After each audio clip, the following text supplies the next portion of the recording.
Prenez dans 2 Pierre, premier chapitre. Nous entrons rapidement, puisqu'on n'a pas beaucoup de temps. Je dois que Dieu m'aide à terminer cet enseignement. Parce que la semaine prochaine, il y aura encore d'autres choses à voir. Oh, merci Seigneur Jésus. Je lis à partir du premier verset. La Bible dit ceci: Simon Pierre, serviteur et apôtre de Jésus-Christ, à ceux qui ont reçu en partage une foi du même prix que la nôtre, à la justice de notre Dieu et du Sauveur Jésus-Christ. Que la grâce et la paix vous soient données, multipliées par la connaissance de Dieu et de Jésus-Christ notre Seigneur. Sa divine puissance nous a donné tout ce qui contribue à la vie et à la piété, au moyen de la connaissance de celui qui nous a appelés par sa propre gloire et par sa vertu.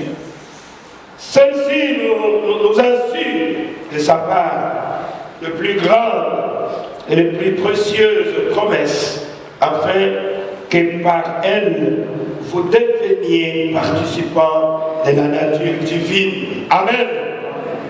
Retenez cela, que vous devez devenir participants de la nature divine de Dieu, en fuyant la corruption qui existe dans le monde par la convoitise.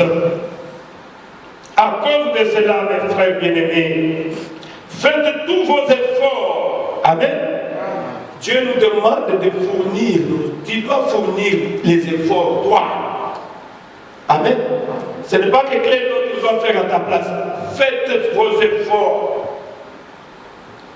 La vie chrétienne, c'est une vie de sacrifice. Amen. Fournis tes efforts à toi pour joindre à votre foi la vertu. À la vertu, la connaissance. À la connaissance, la maîtrise de soi. À la maîtrise de soi, la patience. À la patience, la piété. À la piété, l'amitié fraternelle. À l'amitié fraternelle, l'amour. Car si ces choses sont en vous, et ils sont avec abondance, elles ne vous laisseront point oisifs ni stériles pour la connaissance de notre Seigneur Jésus-Christ. Amen.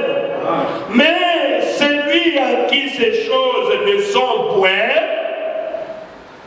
il est aveugle. Amen. Il est aveugle. Je me limite là-bas. Que le Seigneur ajoute sa bénédiction à la parole. Asseyez-vous bien aimés.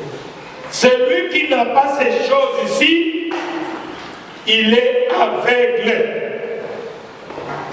Un aveugle ne voit pas. Amen. Celui qui n'a pas quoi? Celui qui n'a pas la foi. Celui qui n'a pas la vertu. Celui qui n'a pas la connaissance de Dieu. Celui qui n'a pas la tempérance ou la maîtrise de soi. Celui qui n'a pas la patience envers Dieu. Celui qui n'a pas la piété, celui qui n'a pas l'amour, n'est-ce pas? Celui-là, c'est un aveugle. Amen. C'est un aveugle. Oh, il ne connaît pas Dieu. Voilà pourquoi j'avais commencé par la question qui a été posée: quelle maison me bâtirez-vous? Amen. Dieu veut nous amener à la stature d'un homme parfait. Pourquoi je suis en train d'enseigner ces choses? C'est puisque Dieu voulant, l'année prochaine, on entrera dans les enseignements sur le Saint-Esprit. Mais avant d'arriver au baptême du Saint-Esprit, tu dois parcourir ces échelons. Amen. Tu dois parcourir ces échelons. Je ne sais pas, mais bien aimé, vous pouvez projeter la statue là-bas. On va projeter, vous allez voir. Ce n'est pas l'enseignement de William Branham. C'est Pierre. Ce que nous avions dit à Pierre. Amen. C'est Pierre qui a parlé de ça. Et frère Branham, sous l'inspiration du Saint-Esprit, il est revenu sur ça. Et Dieu lui a inspiré que ce que Pierre avait dit, ça doit se trouver dans chaque individu. Amen. Tu dois fournir un effort pour construire une maison de Dieu. C'est toi qui vas devenir la maison de Dieu. Amen. Vous voyez, quand on construit une maison, on commence d'abord par la fondation. Après on ajoute, après on ajoute, après on ajoute. Donc, jusqu'à ce que tu vas devenir la stature d'un homme parfait.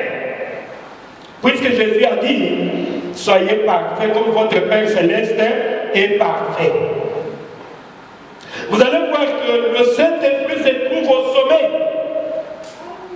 Après d'avoir escaladé tout cela, c'est à ce moment-là que tu vas arriver au baptême du Saint-Esprit. Toutes ces choses ici, ces étapes, doivent se retrouver dans un chrétien. Amen. Ajoutez à ça, ajoutez à ça, ajoutez ça, ajoutez ça, ajoutez ça.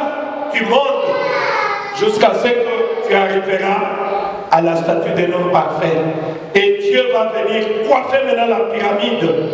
Et le Saint-Esprit va maintenant se poser sur toi. C'est alors que tu deviens parfait. Amen.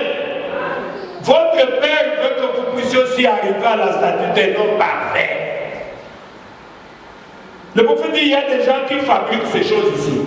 Quelqu'un peut avoir un peu de patience, il peut avoir la tempérance, il peut aussi avoir la vertu, mais il n'est pas chrétien.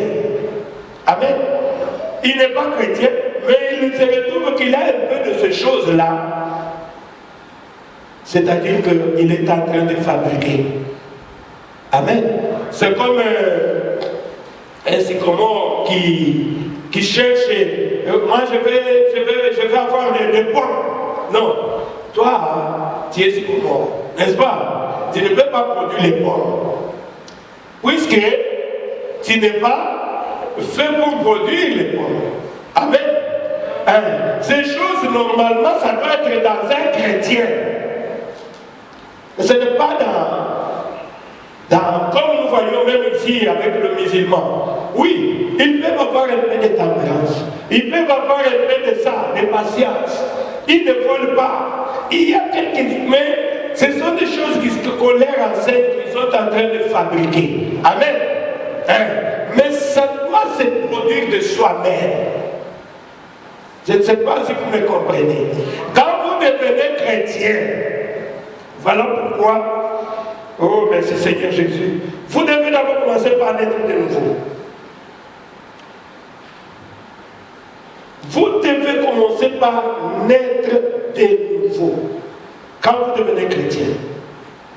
Et vous devez tomber amoureux de Jésus-Christ.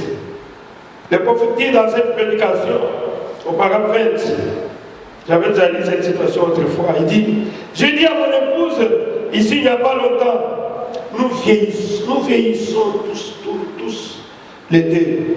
Et je lui ai dit, il a dit à son épouse, même tu comme auparavant. Elle a répondu, oui, je t'aime toujours. Ah, ça c'est dans la femme du prophète qui a répondu à son mari. Maintenant le prophète dit, et moi j'ai dit, tu sais, je t'aime tellement que j'aimerais te prendre et te tirer à l'intérieur de moi afin que nous soyons vraiment un. Amen. Amen. Quand on dit la parole, on répond Amen à la parole. Oui, c'est lui qui a le Saint-Esprit, quand il écoute la parole, il répond par un Amen. Ce que j'ai lu, c'est la parole. C'est le message de l'heure. Oui. Vous voyez? Maintenant, le prophète dit, multipliez cela par 100 millions et vous découvrirez alors comment les croyants ou bien une croyante qui tombe amoureux de Christ, il veut entrer en lui à cause de cet amour-là. Amen. Tomber seulement amoureux de Christ, tu vas voir. Tu vas le désirer. Tu veux entrer à Jésus. Oh mon Dieu. Si vous voyez, les gens ne veulent pas prier, puisqu'ils n'aiment plus Jésus. Ils n'aiment plus Dieu. Mais si tu tombes amoureux de Jésus-Christ, tu vas voir. Le prophète dit, ou l'amour naturel. Il dit à sa femme, toi tu m'aimes, c'est bien, mais moi je t'aime tellement que je voudrais te prendre, te tirer que tu sois. Tellement que je t'aime beaucoup. Mais il dit multiplier cela par 100 millions. L'amour qu'un croyant devait avoir pour Dieu. Alors, essayez de peser votre amour maintenant. Vous aimez Dieu comment? Qu'est-ce que Jésus représente devant tes yeux? Les autres même pour venir prier, c'est un problème. C'est un problème. Non. Oh mon Dieu. Pour venir prier, c'est un problème. Ça prouve que tu n'aimes pas Dieu. Tu trompes. Tu n'aimes pas Jésus-Christ. Tu aimes le monde. Tu aimes le plaisir du monde. Écoutez encore ce qu'il dit ici. Il dit, un jeune homme m'a demandé l'autre jour, disant, frère madame, je devrais épouser cette fille-là. Frère madame dit, pourquoi tu veux l'épouser? Le jeune homme dit, puisque je l'aime. Il dit, ah bon? Écoutez, je ne veux pas commenter moi-même. Je dis, eh bien, si vous ne pouvez pas vivre sans elle, alors vous feriez mieux de l'épouser. Amen. C'est ça l'amour. Vous aimez une fille. Est-ce que vous pensez que vous ne pouvez pas vivre sans cette fille-là? Si vous arrivez au point que vous ne pouvez pas vivre sans cette fille-là, il faut maintenant te conseiller, il faut l'épouser rapidement pour qu'elle soit à tes côtés. Amen. Oui. Écoutez ce qu'il dit. Si vous ne pouvez pas l'épouser, si vous ne pouvez pas vivre sans elle, alors vous feriez mieux de l'épouser. Mais si vous pouvez vivre sans elle, vous feriez mieux de ne pas le faire. Mais si vous risquez d'en mourir, vous feriez mieux d'aller. Parce que je ne peux pas vivre sans elle. Et, vous voyez, c'est ça l'amour. Hein?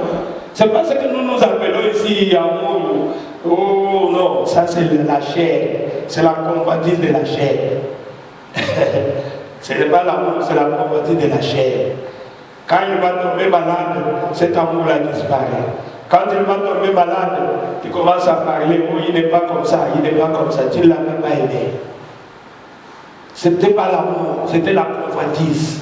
Beaucoup de gens se marient par la convoitise. Le prophète nous dit, aimez ce voir que vous pesez. Dites, ah non, non, non, je ne peux pas vivre sans cette fille-là. Moi, ça m'était arrivé quand j'étais fiancé avec mon épouse. Il est arrivé au moment de dire, ah non, non, non, je vais la voir avec moi. Je commence à penser, donc à tout moment, donc je n'arrive pas à le. C'est ça l'amour. Écoutez, pourquoi le prophète dit ça? Le prophète dit ça. Il dit, c'est-à-dire, si vous l'aimez tellement, eh bien, en ce moment même, avant d'être marié, tout est bien. Amen. Quand vous êtes encore là, loin des yeux, loin du cœur, tout est bien. Mais quand ça sera près des yeux, près du cœur, c'est fini. Tout est beau. Mais une fois marié, alors le labeur et les épreuves de la vie commencent. C'est alors que vous devez être tellement amoureux que vous vous comprendrez l'un l'autre. Amen. Ce n'est pas par la convoitise, mais une fois marié, maintenant les choses commencent. Elle est toujours à tes côtés là. Il est toujours à tes côtés là. C'est là que tu dois montrer si réellement tu l'avais aimé. Écoutez ce que le prophète dit. Quand elle vous décevra, ou que vous la décevrez, vous continuerez à vous comprendre. Amen. Pourquoi? Puisque vous l'aimez. Amen. Hein? Puisque vous l'avez aimé. Le prophète dit ceci. Il dit c'est pareil avec Jésus-Christ. Vous voyez, nous devons tellement amoureux de Jésus,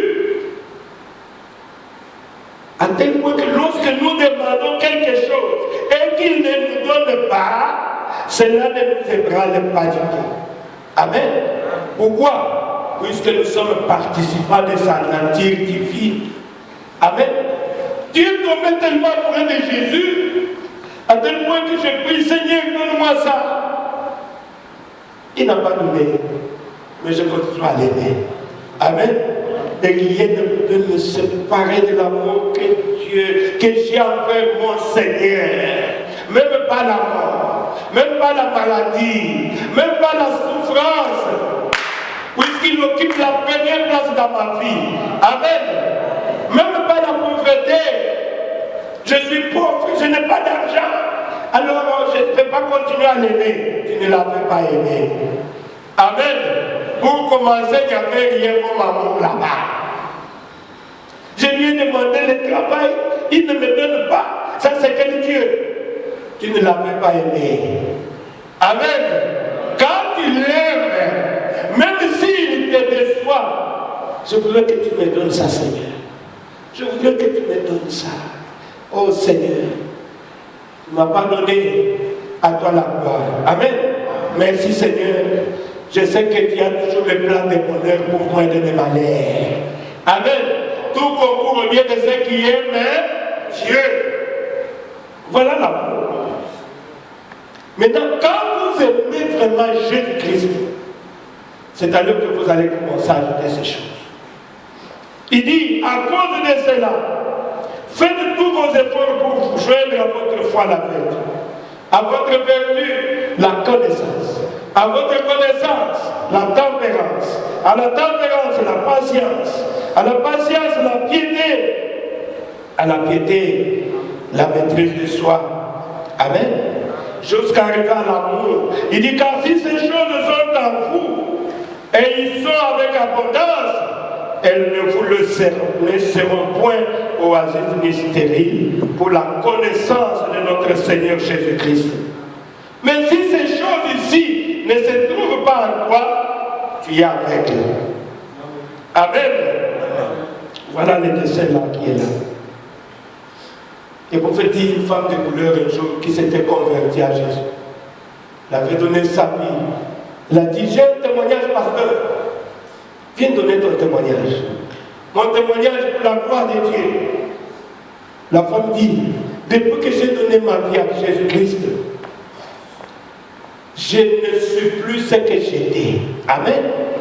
Je ne suis plus ce que j'étais. Je ne suis plus encore arrivé à ce que je devrais être. Mais je suis quelque part. Amen. Je suis en train de marcher. Je suis en train de marcher. C'est comme ça avec un enfant de Dieu. C'est-à-dire que cette femme-là, elle s'est retrouvée dans ces choses-là. Peut-être qu'elle avait la foi, n'est-ce pas? Elle a la vertu, elle a la connaissance. Mais il manquait en elle la tempérance. Oh, il manquait en elle la piété. C'est pour cela qu'elle dit, je ne suis plus ce que j'étais.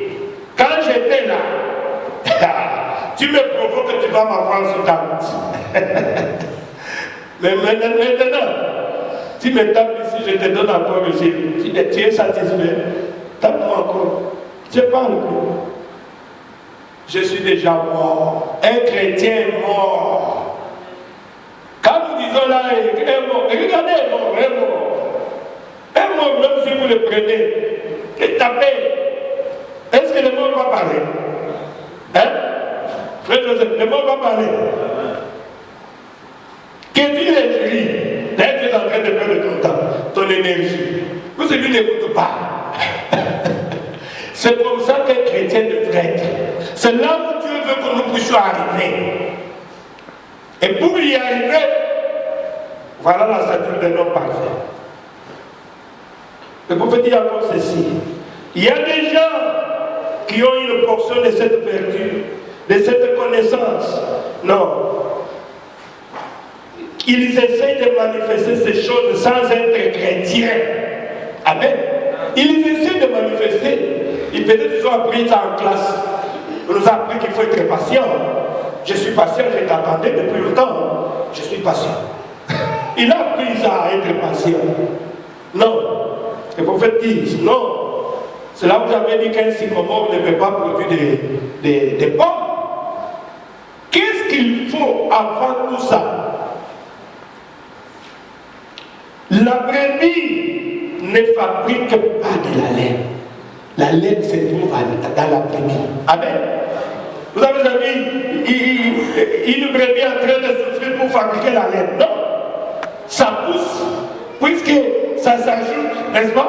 Puisque ça se trouve en elle. Alors, qu'est-ce qu'il faut pour avoir ces choses ici? Il faut d'abord commencer par la nouvelle naissance. Amen. Voilà l'ABC. Beaucoup de gens ne sont pas nés de nouveau. Tu n'as jamais pris la décision pour accepter Jésus-Christ depuis que tu viens à l'église. Tu n'as jamais pris la décision. Jésus-Christ, il faut prendre la décision. C'est pour cela que je parlerai de la repentance et de la conversion. Quand tu te repens, tu dois te convertir. Amen. Et la conversion, c'est quoi? Comme je l'ai toujours dit, c'est quelqu'un qui partait dans un chemin, il s'arrête, il retourne, il prend un autre chemin. Amen. C'est ça la conversion. Mais les gens prient, mais ils ne sont pas encore convertis. Ils prient, mais il n'est pas encore converti. Il veut toujours qu'on puisse la caresser comme on fait pour les chats. Il veut toujours qu'on parle à bien de lui. Il veut toujours qu'il soit bien, qu'il soit béni, qu'il ait beaucoup d'argent, qu'il puisse marcher comme on a toujours dit, boss de boss. Mais quand il passe par un temps de prêve, il commence à maudire Dieu. Les gens ne sont pas convertis. Tu dois d'abord te repentir et tu dois te convertir. Amen. Un jour, il y avait un connaisseur de la loi, c'est Nicodème. Il est allé vers Jésus. Connaissant bien la parole, il a dit, que dois-je faire pour entrer au ciel?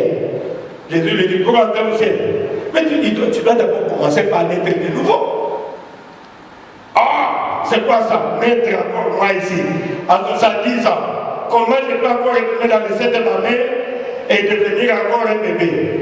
Jésus lui dit, toi qui es maître de la loi, tu ne connais pas ces choses, que tu ne peux pas entrer au ciel si tu n'es pas né de nouveau. Tu dois changer ta nature. Amen. Beaucoup sont des chrétiens de nom, mais il n'a jamais changé sa nature. Il n'a jamais changé sa nature. Cette leçon, c'est très difficile. Moi aussi, je suis concerné. Amen. Moi aussi, je suis dedans. Nous voulons tous arriver à la statue des noms parfaits. Jésus a dit, Dieu a dit, soyez parfaits comme moi, votre Père, je suis parfait. Moi aussi, je suis concerné. Tu dois commencer par naître de nouveau, naître d'eau et d'esprit de Dieu. Amen. Oh, je suis dans le message. Moi, je suis né dans le message. Mais tu n'as jamais pris la décision. Tu n'es même pas encore né de nouveau. Depuis que tu es dans le message, si c'est combien d'années? C'est pour cela que vous voyez les gens, on met seulement ce qu'on appelle la peau de banane. Il va glisser en grande vitesse. Après, oh, je suis tombé. Et puis il disparaît même dans l'église. Il ne peut pas venir. Je comprends.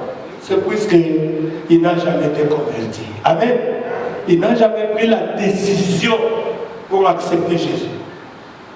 Mais quand tu prends la décision, tu viens, tu dis, pasteur, moi je vais donner ma vie au Seigneur Jésus.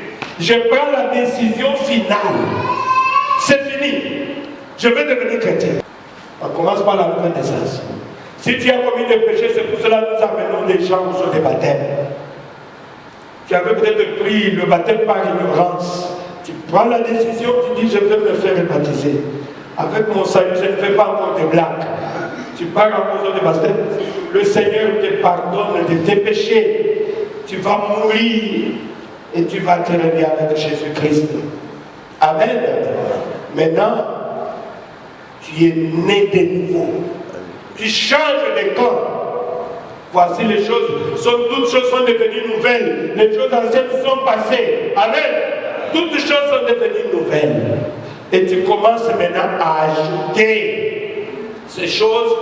Ce n'est pas que toi tu vas ajouter, ça va commencer à s'ajouter de soi-même. Amen.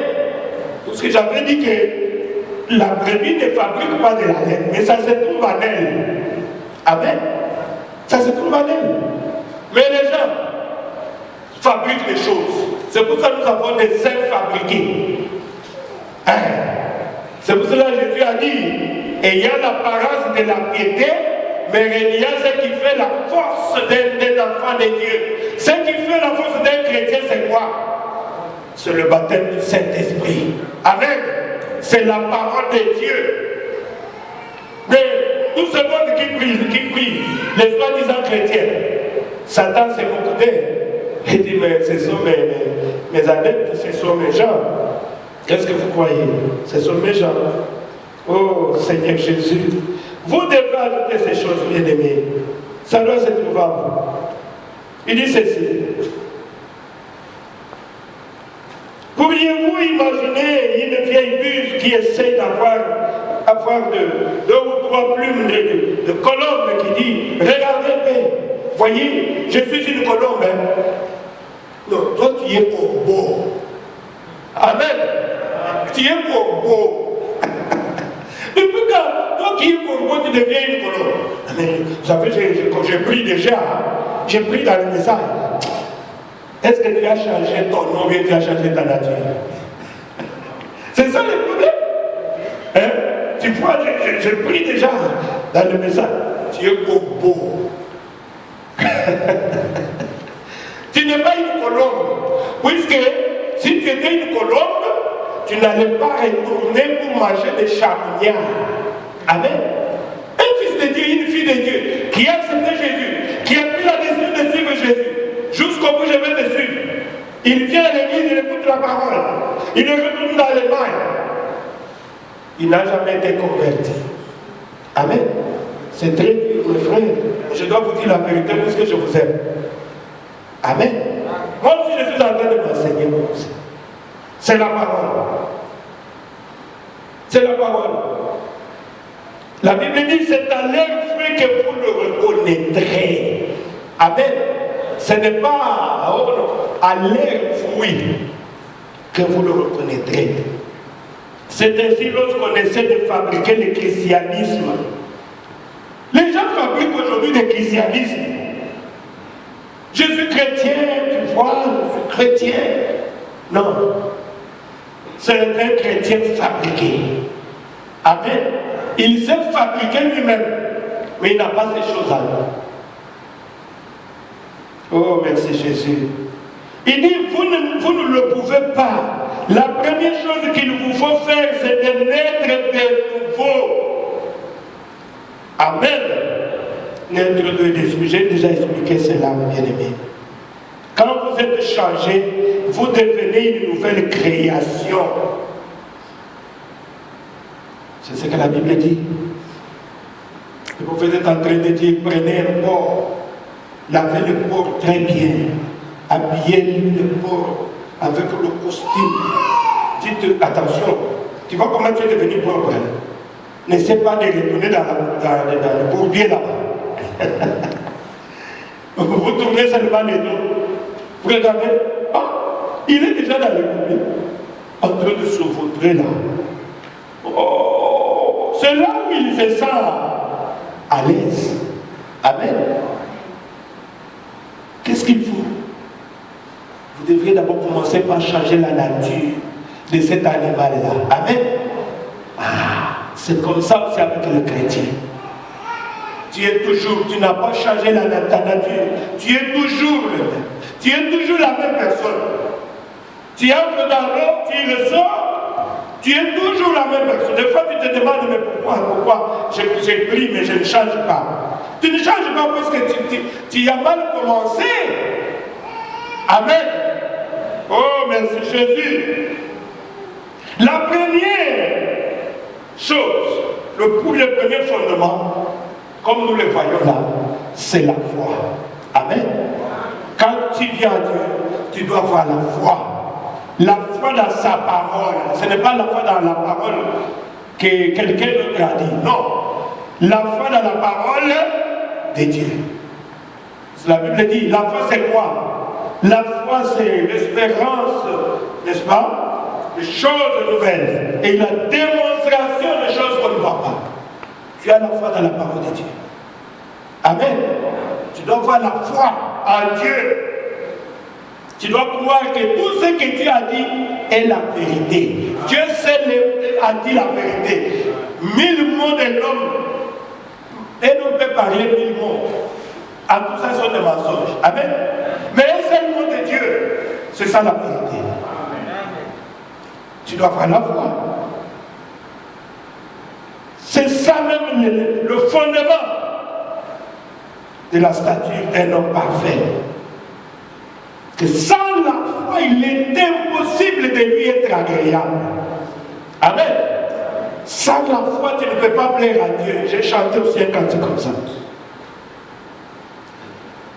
Oh, merci Jésus. Car celui qui vient à Dieu doit croire que Dieu existe. Amen. Et qu'il est le rémunérateur de tout celui qui le cherche. Amen. C'est ça. C'est avec la foi. C'est la foi qui vous a amené ici. Mais si tu n'as pas la foi, tu t'en fous, tu ne peux pas venir, puisque tu penses que c'est... Non, mais l'enfant de Dieu doit avoir la foi. La foi dans les promesses de Dieu. Amen. Celui qui s'approche de Dieu doit croire que Dieu existe et qu'il est le rémunérateur de tout celui qui le cherche. Voilà la foi. Mais quand vous êtes un sceptique, c'est quelqu'un qui a des doutes.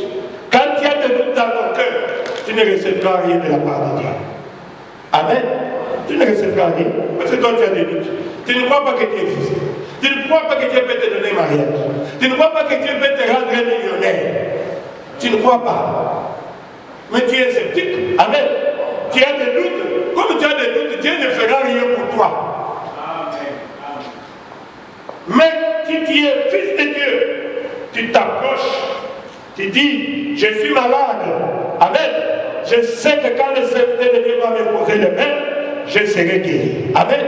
Pourquoi? Puisque j'ai la foi. Il est le grand médecin. Il a dit, c'est pas de mettre sûr que nous sommes guéris, n'est-ce pas? Il a dit, je suis l'Éternel qui vous guérit de toutes vos maladies. Il a dit, vous imposerez les mains sur les malades et les malades seront guéris. Alors, pasteur, impose-moi les mains. J'ai la foi. C'est cette foi-là qui va faire que tu puisses être guéri. Amen. Maintenant, quand tu viens, tu es malade. Je ne sais pas si je serai guéri. Il va toujours imposer les mêmes messages. Tu ne recevras rien. Amen. C'est ce que la Bible dit. Mais un chrétien vit par la foi. Amen. Un chrétien vit par la foi. On a même chanté un cantique là. Je sais que je serai enlevé. Amen. Tu seras enlevé. Est-ce que toi tu peux monter comme ça? Oui. Il a dit qu'il va se tenir là-bas. Amen. Année de sa inclinée, je vais monter. Comment tu vas monter? Je ne sais pas, mais il l'a dit. Amen. Il a dit que je quitterai la terre. Et la force de la présente terre ne pourra pas m'arrêter. Mais toi, tu es comment? Mais j'ai la foi. Ce n'est pas moi qui ai dit ça, c'est lui qui a dit. Amen. C'est lui qui a dit. Donc, vous voyez, avec la foi, quand c'est écrit dans la parole que tu peux traverser le mur ici pour aller là-bas, le prophète dit, tu t'avances par la foi. Tu dis, prédicateur, c'est écrit? Oui, c'est écrit. Je m'avance vers le mur. Je dis, je suis là. Mur, ouvre-toi, je vais partir. Oh, le mur peut te dire, je vais m'ouvrir comment? Mais c'est écrit. Amen. C'est écrit. Oh mon Dieu, c'est ça la foi. La foi dans les promesses de Dieu. La foi des muscles. Quand vous dites, je crois que Dieu est un guérisseur, eh bien, si vous croyez cela et qu'ensuite vous l'acceptiez, lui comme votre guérisseur, d'abord il faut accepter Jésus comme votre guérisseur. Amen. Avant de venir pour comprendre pourquoi. tu dois croire. Et tu dois l'accepter comme ton guérisseur. C'est à ce moment-là que tu vas venir et tu seras guéri. C'est ce que le prophète dit.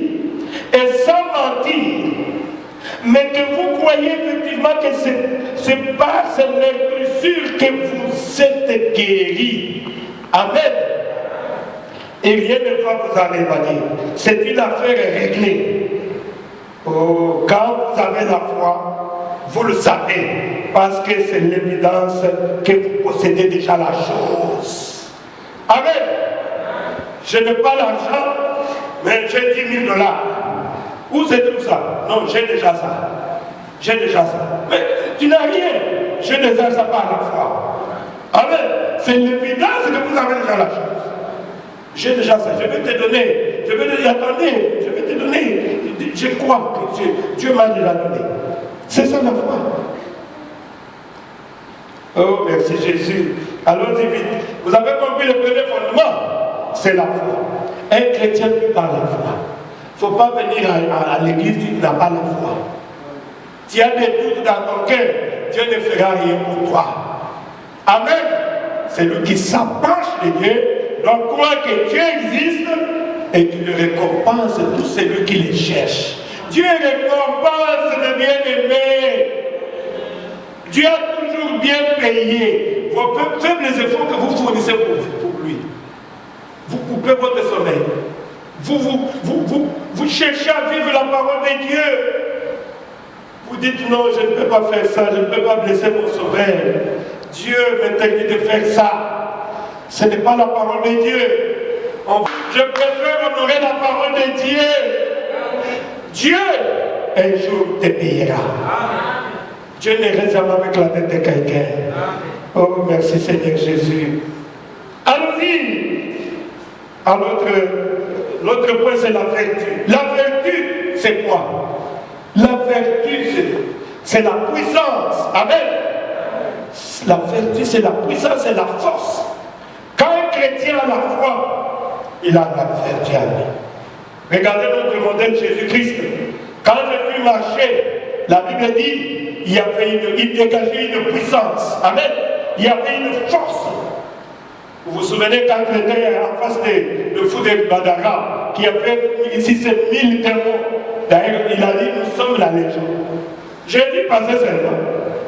Et l'homme qui avait mis les multiples démons, il a commencé à crier, Fils de Dieu, que Dieu est entre nous et vous. Notre temps n'est pas pour Jésus, chut, fermez votre bouche. Que vous allez me révéler comme ça. Les démons savent que vous êtes un fils de Dieu. Amen. Jésus a dit, comment tu t'appelles? Oh, nous sommes une légion. Comment ils ont les démons reconnus? C'est parce que Jésus dégageait une puissance. Amen. Dégageait une puissance. Allez, libérez cet homme, c'est un fils de Dieu. Allez-y. Bon, envoie nous-mêmes dans les grenouilles là. C'est pour ça que vous connaissez l'histoire. Et l'autre exemple, Jésus marche avec ses disciples là, on reparle. Beaucoup de gens.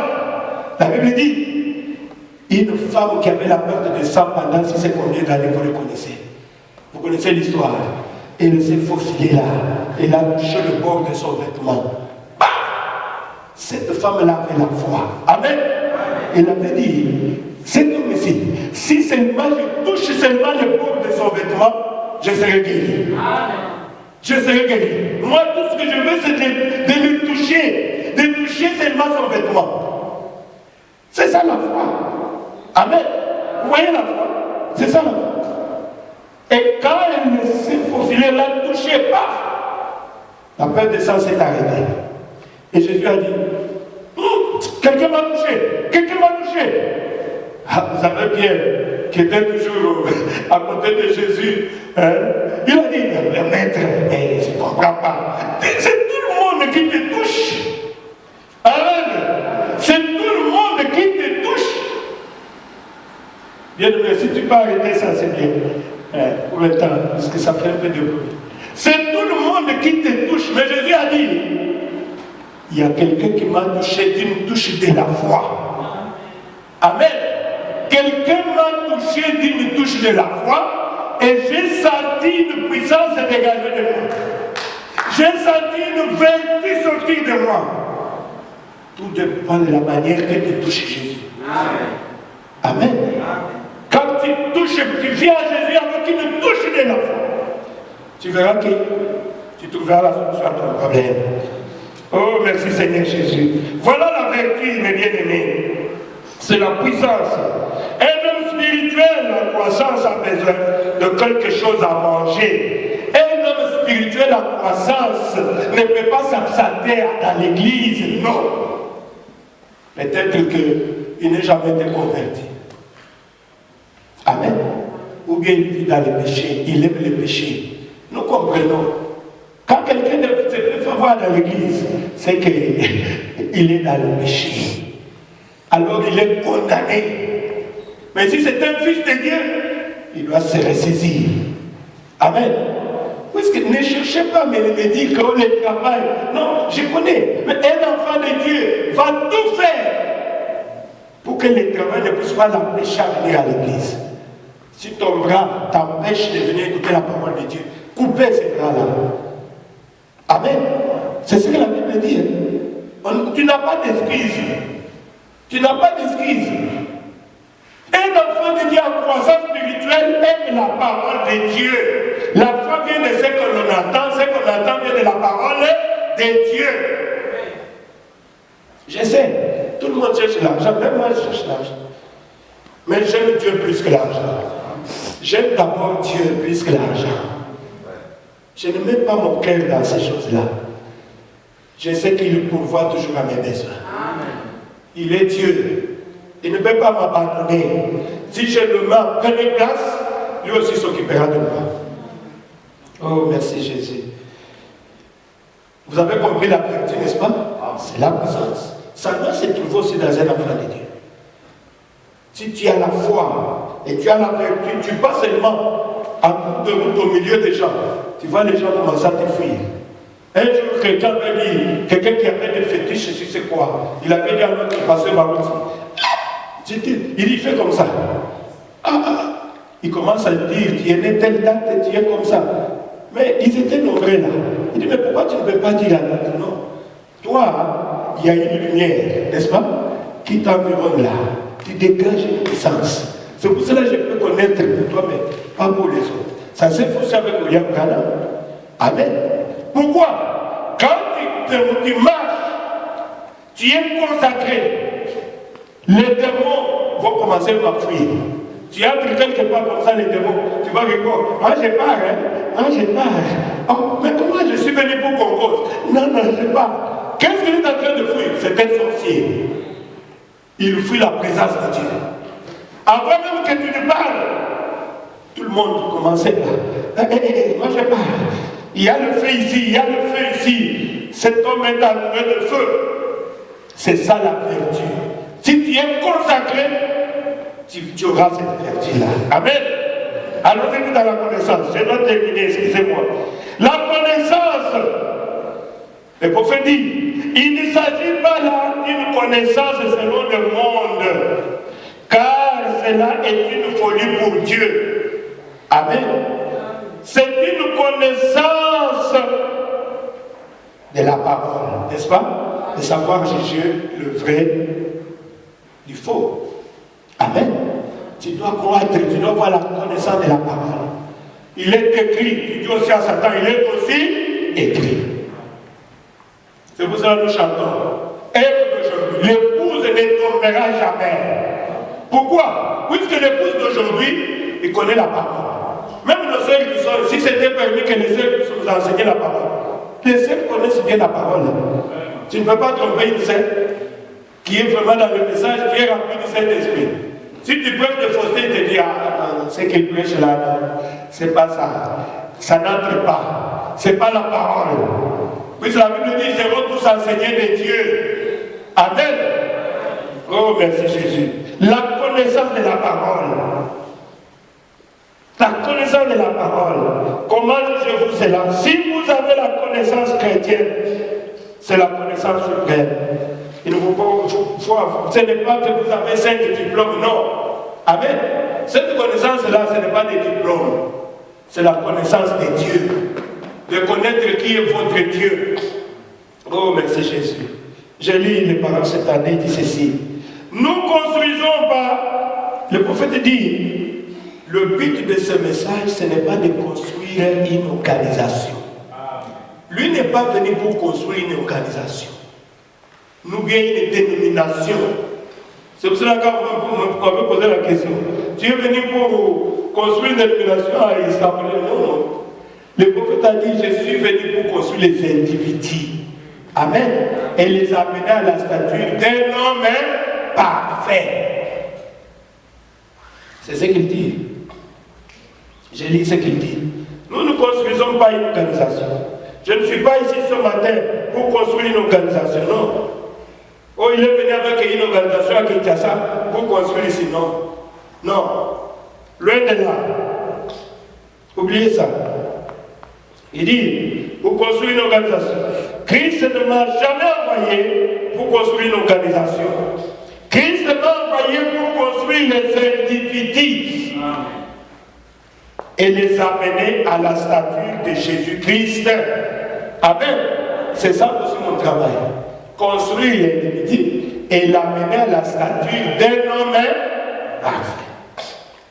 Afin qu'il soit le lieu d'habitation de son esprit et le distributeur de sa puissance.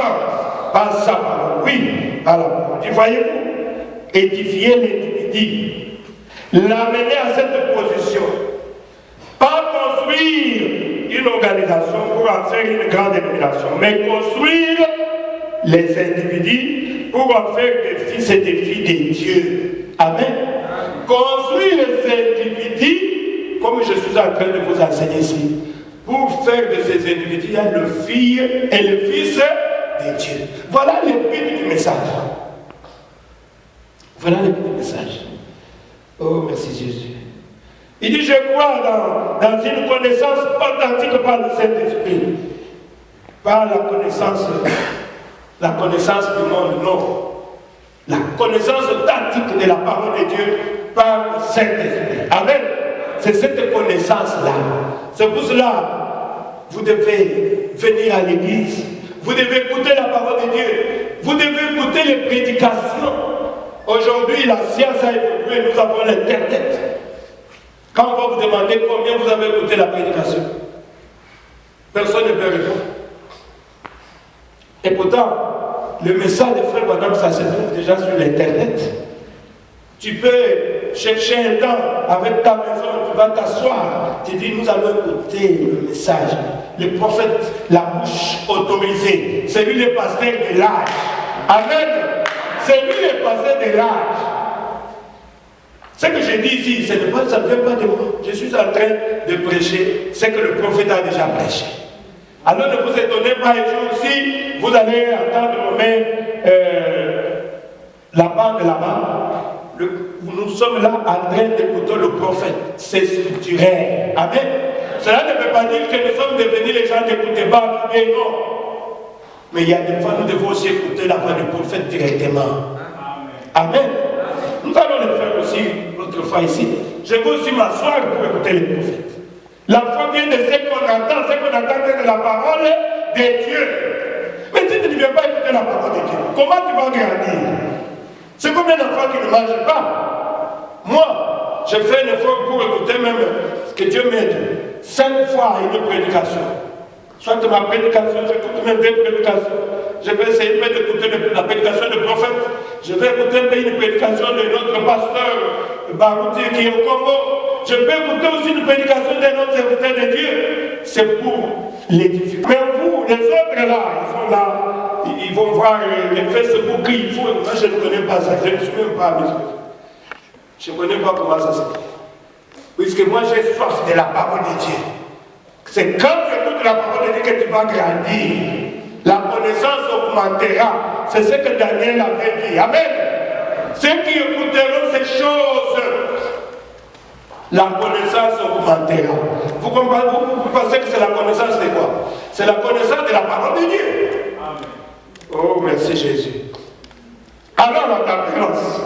Je pense que là, je suis passé à la connaissance, vous comprenez. Nous avions dit que ce n'est pas la connaissance du monde. Ce n'est pas la connaissance du diplôme. J'ai des enfants qui étudient ici.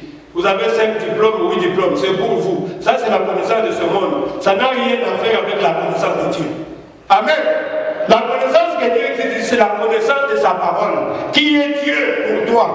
Qui représente Dieu pour toi? D'ailleurs, quand les gens qui étudient beaucoup là, ils deviennent des athées. Ils commencent à croire que Dieu n'existe pas. Amen.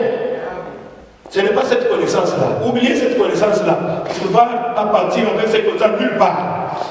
Oh, merci Jésus. Allons maintenant à la tempérance. Nous ajoutons pierre sur pierre. La tempérance, c'est quoi? Je lis le prophète. Qu'est-ce que signifie la tempérance? Oh, merci Jésus. La tempérance, c'est pas dire que non, je suis devenu chrétien. J'ai laissé la constitution. Je ne prends plus de l'alcool. Parce que je suis devenu chrétien. Non, tu es en train de fabriquer toi-même. Amen. La tempérance ne parle pas d'un traitement pour alcoolique. C'est la tempérance de la Bible. La tempérance du Saint-Esprit.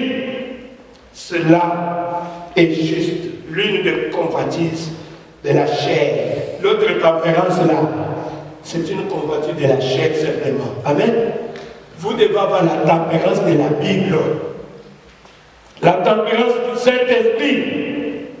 Et la tempérance, ça veut dire quoi? Le prophète dit la tempérance. La tempérance, ça veut dire comment contrôler votre langue. Amen. Là, nous tous nous avons échoué. Comment contrôler votre langue? Comment contrôler votre langue? Ne pas être une commère. Une commère. Dans Antilouba, on dit ici c'est Kamwaba. Oh, toi tu parles trop, hein? Pas toujours à mal des autres là. Commère. Non.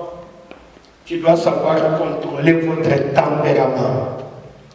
Ne pas vous emporter chaque fois que quelqu'un vous parle avec colère. Amen. C'est là que nous avons tous ces choses. Quelqu'un vient gronder sur toi. Toi, je vais te taper. Pourquoi tu as fait ça? Tu es comme ça. Quelqu'un qui a la tempérance de Dieu reste calme. La Bible dit une réponse douce, calme, la colère. Un jour, il y avait un photographe à Kinshasa et qui tirait des photos. Alors il avait tiré des photos pour une dame. Il est allé remettre les photos là à cette dame-là. La dame prend les photos, regarde. Il dit, pourquoi tu m'as tiré des photos comme ça? C'est pas bien, c'est pas des belles cartes. Oh. Il a giflé sur le photographe. Le photographe est resté seulement calme. Il a dit, madame, pardonnez-moi. Si ce n'est pas bien sorti, je peux recommencer. Je peux recommencer. Pendant que le photographe parlait ainsi à cette dame, paf, la dame commence à pleurer d'elle-même. Les gens qui étaient là, ils disent, mais qui l'a tapé? C'est lui qui vient de gifler ce monsieur ici, très fort là. Mais c'est la dame qui commence. Qui l'a giflé? C'est Dieu. Amen. Tenez-vous tranquille et sachez que je suis votre Dieu. Amen. Quand toi tu ne parles pas, ton Père Céleste est en train de voir. Amen. Il va prendre position pour toi. Mais la dame a commencé à pleurer d'elle-même. Qui t'a tapé? Les gens disent, mais c'est elle qui vient de gifler le photographe. Le photographe avait manifesté ses vertus. Amen. Le photographe avait la tempérance de la parole. Ajoutez ces choses de la tempérance. Comment répondre gentiment lorsqu'on vous parle avec colère, mes frères et sœurs? Amen. Tu sens que cet homme est vraiment colérique. Il est méchant. Mais toi, tu as une réponse douce. Amen. C'est à ce moment-là qu'il va dire non, c'est une chrétienne. Cette fille, c'est une chrétienne. Cet homme, c'est un chrétien. La manière dont je lui ai reproché, je lui ai parlé, mais il n'a même pas sorti un mot. Je vais être comme cette femme-là. Amen. Je vais être comme cet homme-là. C'est ce que Dieu cherche. Vous savez que Jésus, on avait giflé. Il n'a même pas dit un mot. On lui a arraché la barbe. Il a dit, Père, pardonne-les. Amen. Car ils ne savent pas ce qu'ils font. On a injurié Belzéboul. Il n'a pas bougé. Tu ne réponds pas? Non. Je ne réponds pas. Ah, mon Dieu. À la croix, pendant qu'il était là, est-ce qu'il s'est fâché contre ces gens qui l'avaient cloué à la croix? Non. Vous savez ce qu'il a dit? Père, pardonne-les, car ils ne savent pas ce qu'ils font. Oh Jésus, je veux être comme Jésus. Même Étienne aussi avait manifesté cette tempérance-là, la maîtrise de soi. Pendant qu'on jetait des pierres sur lui, on le tuait. Il s'est agenouillé, il a dit, je vois le ciel ouvert, je vois le Fils de l'homme assis sur son trône et les anges de Dieu en train de monter et descendre. Amen. Et il a dit, Seigneur, ne les répète pas ces mal. Oh mon Dieu, voilà, Étienne avait la tempérance. C'est ce que Jésus nous demande. Nous devons atteindre ce niveau-là. Si tu n'as pas encore atteint ce niveau-là, ta maison n'a pas encore de fondation. Amen. Oh, merci Jésus. Il dit, quand vous injuriez, ne répliquez pas avec injure. Laissez-lui être votre exemple. Mais toi, on t'injurie seulement. Peut-être on est encore à un mot. Toi, tu as déjà 10 mots que tu as. C'est quoi ça? Non. La Bible dit, quand on t'injurie, toi tu ne réponds pas. Amen. Laissez-lui être votre exemple. Quand on lui a dit, si tu es le Fils de l'homme, on lui a injurié, il n'a pas répondu.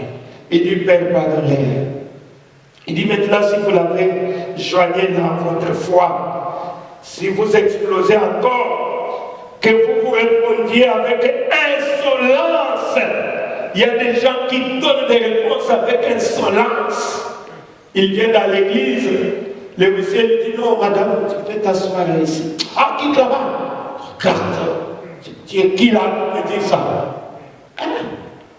C'est ça répondre avec insolence. Comment tu vas t'asseoir maintenant pour adorer Dieu? Non. Non, tu n'as pas la tempérance. Amen. Tu n'as pas la tempérance. Oh, merci Jésus. Tu réponds avec insolence. Que vous fassiez des histoires, remue-ménage. Que vous fassiez une scène. Vous n'avez pas la tempérance. Oh, merci Jésus. Vous devez avoir la tempérance. Amen. C'est la douceur. Quand vous pouvez vraiment avoir la douceur de votre cœur, pardonnez à chaque homme. Restez tranquille et oubliez la chose. Amen. À ce moment-là, vous avez la tempérance du Saint-Esprit. Oh, que le Seigneur nous aide. Allons-y vite au 5e point, c'est la patience. Ça aussi. Si tu as la foi amène la patience. Amen. Si tu n'as pas la patience, supposons que tu viens pour que je prie pour toi. Je prie pour toi. Et tu retournes, tu es toujours malade. Tu dis, oh, le pasteur a prié pour moi. D'ailleurs, je ne suis pas guéri, je suis toujours malade. Non, il faut avoir la patience. Amen. Il faut avoir la patience. Quand on chasse les démons partent. Mais les symptômes là peuvent être là. Mais toi, tu dois avoir la foi que le Seigneur a déjà prié pour moi. Je crois que Dieu m'a déjà guéri. Et tu as la patience. Tu oublies même la maladie. Même si ça vient encore très fort. Tu dis, démon, tu trompes. Je crois que Dieu m'a déjà guéri. Amen. Dieu m'a déjà guéri. Tu verras les jours, la maladie est partie. Et tu es guéri. Pourquoi? Puisque tu avais la patience. Un homme qui était aveugle était passé dans la prière pendant que le prophète Branham était en train de discerner. Et sous l'inspiration du Saint-Esprit, le prophète a dit, ainsi dit le Seigneur, qui commence à voir. Donc, du coup, là, l'homme devait commencer à voir, puisque c'est ainsi dit le Seigneur. Mais l'homme est parti, il était toujours aveugle. On le conduisait. Et l'homme a posé la question, qu'est-ce que le prophète avait dit? Il a dit, ainsi dit le Seigneur, tu commences à voir. Gloire à Dieu, je commence à voir. Je commence à voir. Mais il était toujours aveugle. Amen. Mais il a gardé la foi. Un jour, ça passait, et cela s'est propagé dans tout le quartier là. Et c'était devenu un sujet de moquerie. Partout où il passait, on lui posait la question, monsieur l'aveugle, il paraît que tu étais passé dans la ligne de prière de William Branham et qu'il t'avait dit qu'ainsi dit le Seigneur, tu es guéri, tu commences à voir, tu dis oui. Il m'avait dit ainsi dit le Seigneur, mais tu ne vois pas, je vois. Amen, je vois, je vois. Quelle assurance! Mais il était toujours avec. Un jour, il est allé dans un salon de coiffure, assis, étant aveugle, pendant que le coiffeur là, c'est le coiffeur maintenant qui commence à se moquer de lui. Ah, monsieur Jean, il paraît que tu étais dans la ligne de William Branham et qu'il t'avait dit un jour que ainsi dit le Seigneur, tu vois. Il dit, je vois, oui, je vois. Je vois, je vois, je vois, paf! Les yeux étaient ouverts. Et le Messie a dit, je vois, je vois, je vois. Amen. Je vois. Et le prophète lui dit, mais écoute, et j'avais moi-même mon tissu, non? Je vois. Il est parti avec le tissu de ce coiffeur-là, en train de propager. Je vois, je vois. Pourquoi? Il avait la patience. Amen. La patience. La foi. Amen. La patience. Amen. Quand nous venons ici, peut-être tu demandes à Dieu de te bénir. Mais sois calme. Amen. Tenez-vous tranquille et sachez que je suis votre Dieu. Mais tu manques la patience. Comment tu vas te bénir? Toi, tu fais seulement aujourd'hui même que tu deviens le criminel. Là-bas, dans le cas de Satan, c'est Satan qui donne comme ça. Satan, même aujourd'hui, même ici à Israël, tu vas chercher. Il y a des maisons, il y a des lieux qui sortent, on commence à publier ton nom partout dans le monde entier. Vous savez ça? Oui. Puisque Satan donne, c'est par à sincère, mais la bénédiction de l'Éternel qui a chez les faits suivre d'aucun chagrin. Amen. Dieu, quand il bénit, c'est comme quelqu'un qui descend sur l'escalier. C'est toujours petit, petit. Mais un jour, paf, il est millionnaire. Amen. Pourquoi? Puisqu'il avait la patience. Lisez un peu les prophètes, qu'est-ce que le prophète dit? Quelle sorte de patience? Premièrement, il faut avoir la patience avec Dieu. Si vous avez une foi véritable et authentique, vous aurez une véritable patience authentique. Amen. Parce que la foi produit la patience. Prenons même pour aller vite. Abraham avait été patient avec Dieu. Amen. Quand nous lisons là, frère, Abraham était un homme comme toi et moi. 25 ans de patience. Alors moi, je ne sais pas si j'allais accepter d'attendre jusqu'au temps d'années comme ça. Mais Dieu nous demande d'avoir la patience. Abraham a attendu 25 ans. Quand il est arrivé au 24e année, il part dans des boutiques pour acheter des couches. Et comme j'ai dit pour le monsieur là, on commence à lui poser la question. Monsieur, le vieux, qu'est-ce que tu achètes des couches, pourquoi? Oui, ma femme, ta famille. Ta femme qui a 90 ans. Là, j'ai dépassé la ménopause, je sais combien de fois. Oui, nous attendons famille. Pourquoi? Puisque Dieu l'avait dit. Amen. Dieu a dit que j'aurai un enfant avec Sarah. Ce n'est pas avec une autre femme. Abraham avait la foi et il avait la patience. Amen. Que dirais-je encore? Si vous prenez même Noé, 120 ans avec une même prédication, imaginez bien. Noé et sa famille étaient devenus les lieux touristiques. Les gens pouvaient venir pour aller se moquer, ils vont aller là-bas. Alors voir le vieux chauve là. Noé, qu'est-ce que tu dis? La pluie va tomber demain. Ah, demain, on est déjà. Maintenant, c'est depuis 100 ans que tu prononces cela.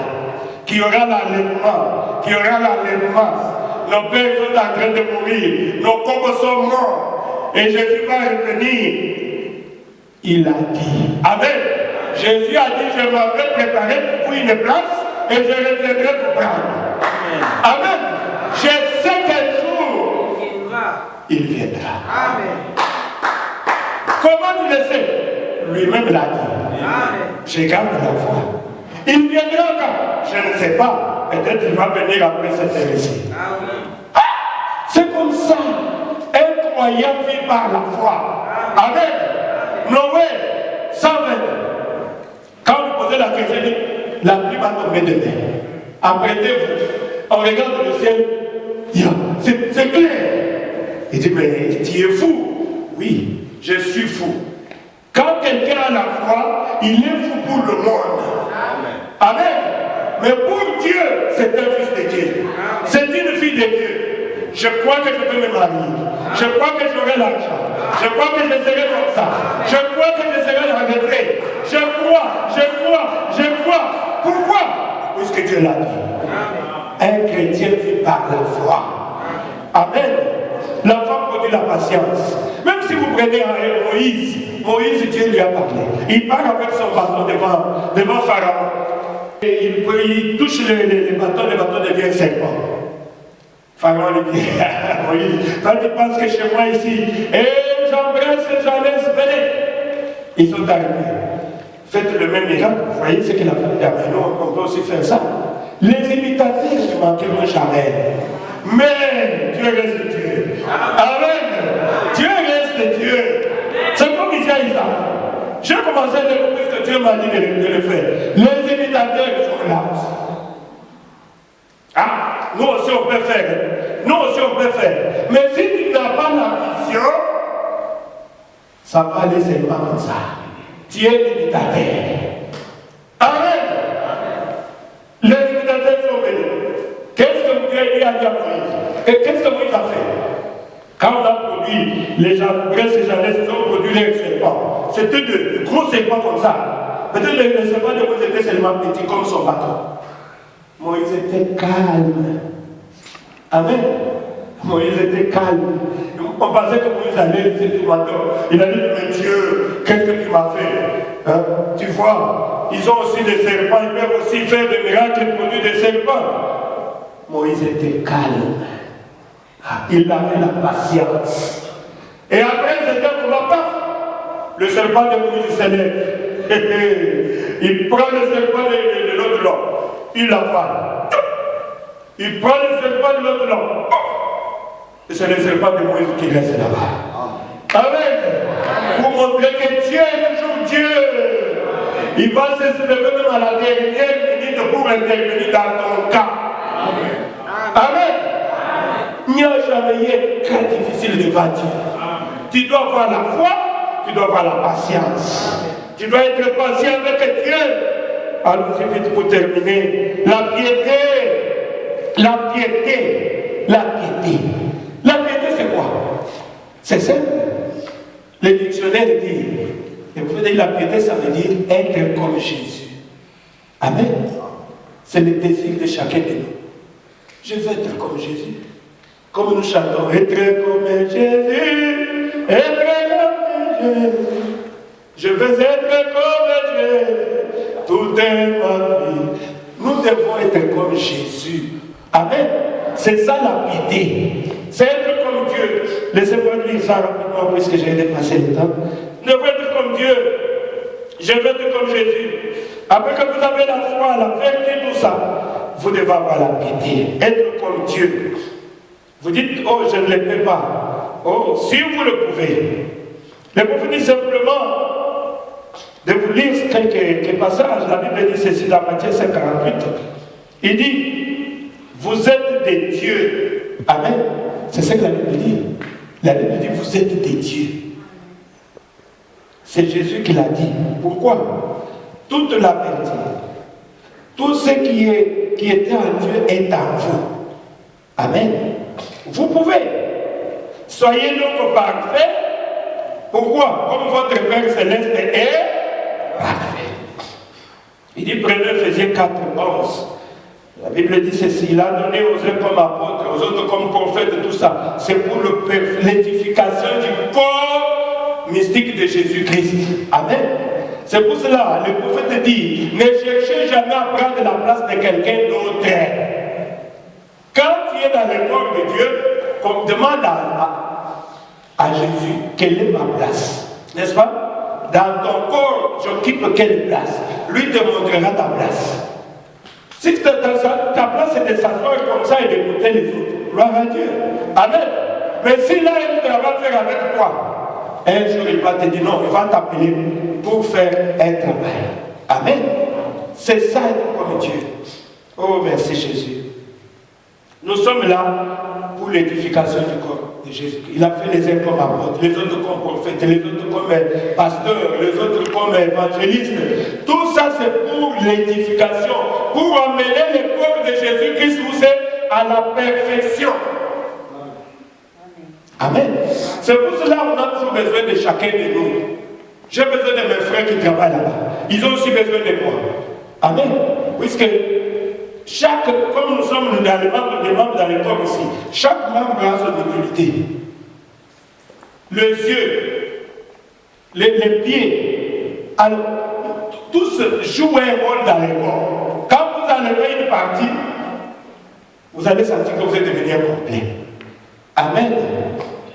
Oh, merci Jésus. Parlons un peu vite là pour terminer de l'amour fraternel. L'amour fraternel. Dieu est amour. Amen. Dieu est amour. C'est pour cela que Dieu nous demande d'aimer. Aimer. Un jour, Pierre avait posé la question à Jésus. Combien de fois je peux pardonner à mon frère s'il a commis un péché contre moi? 7 fois par jour? Jésus a dit non. C'est 7 fois, 77 fois. N'est-ce pas? L'amour pardonne. Amen. Quand vous aimez, vous devez pardonner. Dieu nous a pardonné. Amen. Il dit, voyez, l'affection fraternelle maintenant, voyez. Si un frère est tout en désaccord avec toi, il est en désaccord avec toi, le prophète dit, ne soyez pas impatient avec lui. Voyez, non, voyez, soyez toujours aimable avec lui. Allez-y quand même. Amen. Aimez-les. Quand on a posé la question au prophète, mais pourquoi je vois les gens en train tu parles là-bas pour prêcher même aux gens qui ne croient pas comme toi. Il dit, j'essaie de les aimer, de les comprendre. Amen. Pour savoir ce qu'ils sont en train de croire. Comme ça, je peux les aider. Mais si tu ne sais pas comment, qu'est-ce qu'ils sont en train de croire, comment tu peux aider quelqu'un comme ça si on peut l'aider? Il faut d'abord mettre l'amour avant toute chose. Oh, merci Jésus. Merci Seigneur Jésus. Voilà les conseils ou bien ce que je voulais dire. Laissez-moi dire ceci. Je peux lire ça rapidement pour terminer.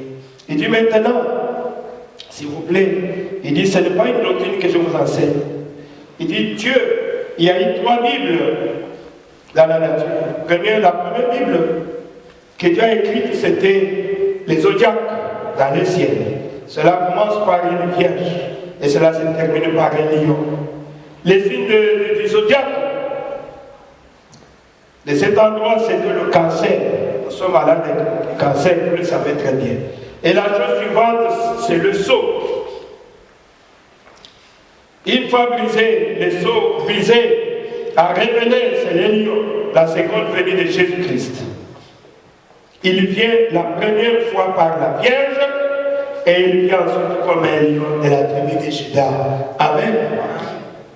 Il dit, je vais faire de mon mieux pour montrer que ces marches sont tout à fait dans la pyramide. La pyramide, c'est la deuxième Bible de Dieu. La pyramide d'Enoch. C'est ça, la forme de la pyramide. Amen. C'était aussi une Bible. C'est l'homme qui avait construit la pyramide. C'est que nous voyons en Égypte là-bas. Il dit que mais quand vous regardez la pyramide, il n'est pas coiffé. Amen. Ah, pourquoi? Puisque les gens ont rejeté la pierre qui devait coiffer, la pierre fêtière. C'est Jésus-Christ, n'est-ce pas? Que le monde a rejeté. Il est devenu la principale, c'est de l'angle. Alors, c'est la pyramide. Mais la pyramide n'est pas coiffée. Elle n'est jamais été. Ils ont la pierre de scone et tout le reste. Il dit, si vous avez un billet d'$1, permettez-moi de vous montrer cela à partir. J'avais un billet d'$1, je ne sais pas. J'avais un billet d'$1. Est-ce que je peux avoir ça? Permettez-moi, j'ai pris beaucoup de votre temps, mais je suis arrivé à la fin. Amen. Un peu de patience, comme nous venons de le dire ici, que nous devons être patients. Je vais terminer dans quelques minutes. Je voulais vous faire voir, vous avez les billets d'$1. Les billets d'$1, c'est ça. Qu'est-ce que le prophète est en train de dire? Il dit, si vous avez un billet d'$1, regardez ce billet d'$1. Du côté droit, c'est ça.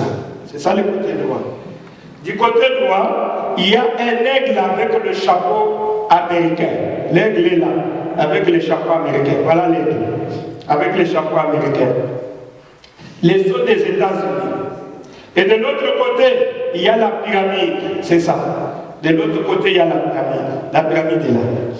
Il y a la pyramide avec une grosse pierre de fête et l'œil d'un homme.